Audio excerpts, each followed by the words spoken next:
Bir dənə şey qayda deyim, qurban olun, bunu yadda saxlayın.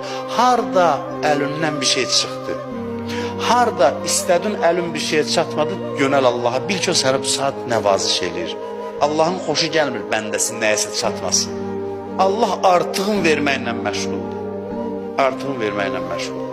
Deyirsən ki, qüdrətin çatır, bəli, rəhəmlisən, bəli, mən çalışmışam, bəli, nəticə yoxdur, deməli, sən daha üstün bir şey mənə vermək istəyirsən bunu verməməklə.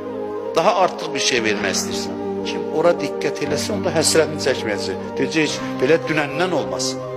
Nədənsə məhrum olanda, nəsə əlüzdən çıxanda, nəyəsə çatmayanda yas qurub qəmli statuslar paylaşmayın. Deyin ki, Allah mənə bundan artığını vermək istəyir. Allah bundan üstünlüğü vermək istəyir. Daha üstün bir şey vermək istəyir. O demək deyil çalışma. Məqsədin üçün çalış. Əlindən gələni elə, ruhdan düşmə nəticəyə görə.